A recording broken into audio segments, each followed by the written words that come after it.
வணக்கம். BMC news live இதை வழங்குவோர் அல் ஹிலால் மருத்துவமனை மற்றும் மருத்துவ மையங்கள். செய்திகளுக்காக நான் ஷினா சுல்தானா. இன்றைய செய்திகளை விரிவாக பார்க்கலாம்.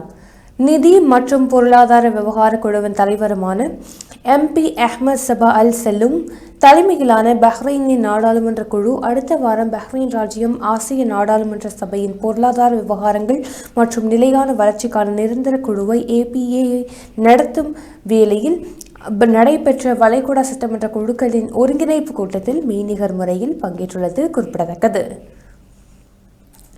வெளியுறவு அமைச்சர் டாக்டர் அப்துல் லத்தீப் பின் ரஷீத் அல் ஜயானி ஜப்பானிய நாடாளுமன்றத்தில் வெளியுறவு குழுவின் தலைவர் ஹொரியூச்சி நோரிகோ அவர்களை சந்தித்து பேசியுள்ளார். இரு நாடுகளுக்கும் இடையிலான தொடக்க மூலோபாய உரையாடலில் பங்கேற்க டாக்டர் அல் ஜியானி ஜப்பானிற்கு விஜயம் செய்தபோது இந்த சந்திப்பு நடந்துள்ளது.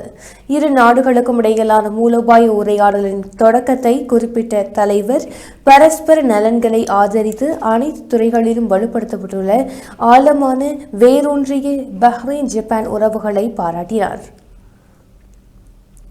பஹ்ரைன் ராஜ்யம் முழுவதும் நேற்று மாலை முழு சந்திர கிரகணத்தை கண்டது.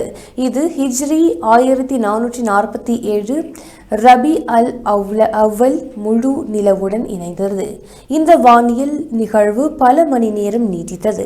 இந்த நேரத்தில் பூமியின் நிழல் சந்திரனை முழுமையாக மறைத்தது. இது இரத்த நிலவு என்று அழைக்கப்படும் சிவப்பு நிற தோற்றத்தை அளித்தது. பூமி சூரியனுக்கும் சந்திரனுக்கும் இடையில் நேரடியாக செல்லும் போது சூரிய ஒளி சந்திர மேற்பரப்பை அடைவதை தடுக்கும் போது முழு சந்திர கிரகணம் ஏற்படுகிறது. பஹ்ரைனில் காணக்கூடிய கடைசி கிரகணம் ஜூலை 2018 பதிவு செய்யப்பட்டது. அடுத்ததாக டிசம்பர் 31, 2028 காணப்படும் என்று எதிர்பார்க்கப்படுகிறது. செய்திகளை ஒரு சிறிய இடைவேளைக்கு பின்பு காணலாம்.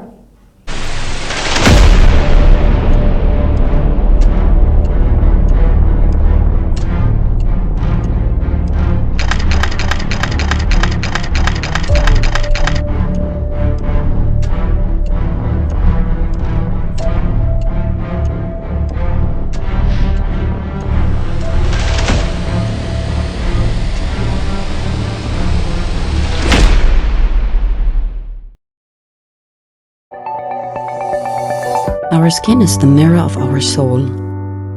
Our skin is our largest sensory organ. Our skin needs a healthy microbiome balance. This is regulated by its pH value, which protects the skin from pathogens, cold and ultraviolet rays.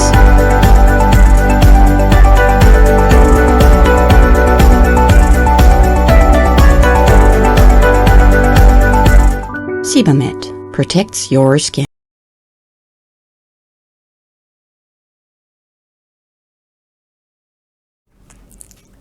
மீண்டும் வணக்கம்.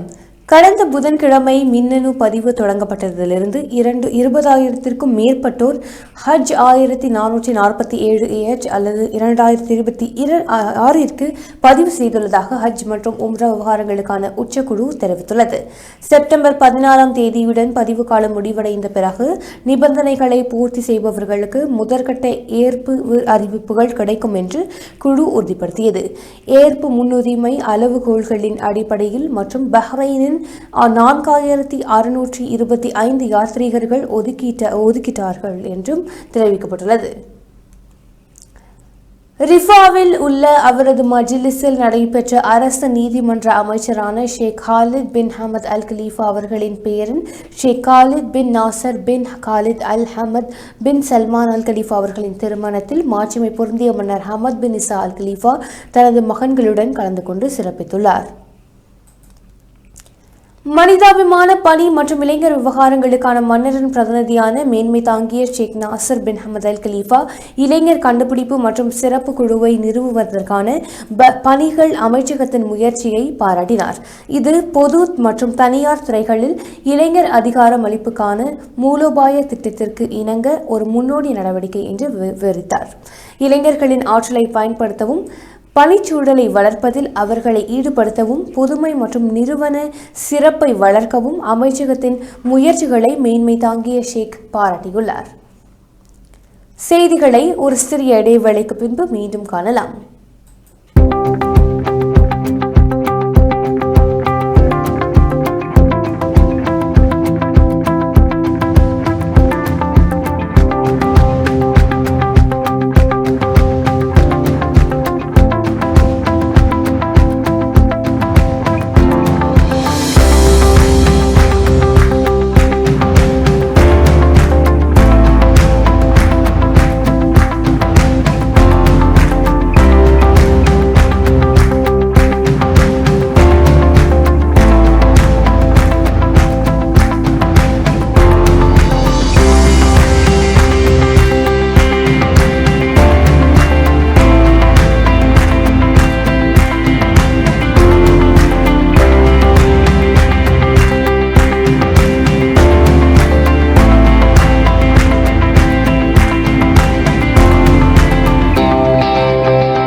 மீண்டும் வணக்கம்.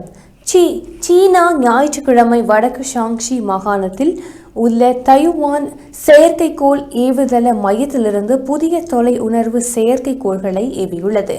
யாகன் 40 3 குழுவின் செயற்கைக்கோள்கள் நள்ளிரவு 12:34 மணி அளவில் மாற்றியமைக்கப்பட்ட long March 6 carrier ராக்கெட்டில் ஏவப்பட்டுள்ளன. மேலும் அவை முன்னமைக்கப்பட்ட சுற்றுப்பாதையில் வெற்றிகரமாக நுழைந்துள்ளது என்றும் தெரிவிக்கப்பட்டுள்ளது. சமீபத்திய சம்பவம் துபாய் காவல்துறையின் சேவைக்கான உறுதிப்பாட்டை எடுத்துக்காட்டுகிறது. துபாய் சர்வதேச விமான நிலையத்தில் ஒரு இந்திய யூடியூபர் தனது தொலைபேசியை இழந்த பிறகு அதிகாரிகள் அதை கண்டுபிடித்தது மட்டுமல்லாமல் இந்தியாவில் அதை அவருக்கு இலவசமாக திருப்பி அனுப்பியுள்ளனர். தமிழ்நாட்டைச் சேர்ந்த மதன் கௌரி என்ற யூடியூபர் கடந்த வாரம் தனது தொலைபேசியை இழந்ததாக கூறப்படுகிறது. சென்னைக்கு திரும்பவும் விமானத்தில் ஏறுவதற்கு முன்பு தொலைந்து போன தொலைபேசி குறித்து எமிரேட்ஸ் ஊழியர்களுக்கு தெரிவித்துள்ளார். சாதனத்தின் விவரங்களை மின்னஞ்சல் மூலம் தெரிவிக்குமாறு ஊழியர்கள் அவரிடம் கேட்டுக்கொண்டனர். அவர் சென்னைக்கு திரும்பியதும் தொலைபேசி கண்டுபிடிக்கப்பட்டதை உறுதிப்படுத்தும் மின்னஞ்சல் அவருக்கு வந்துள்ளது. தனது இன்ஸ்டாகிராம் கணக்கில் வெளியிடப்பட்ட ஒரு வீடியோவில் துபாய் காவல்துறையும் எமிரேட்ஸும் அடுத்த விமானத்தில் சென்னைக்கு தனக்கு இலவசமாக தொலைபேசியை திருப்பி தர ஏற்பாடு செய்ததற்கு தனது நன்றிகளை கௌரி தெரிவித்துள்ளது குறிப்பிடத்தக்கது. இத்துடன் இன்றைய செய்திகள் நிறைவடைகின்றன. BMC செய்திகளுக்காக இணைந்திருங்கள். நான் ஷனா சுல்தானா. நன்றி.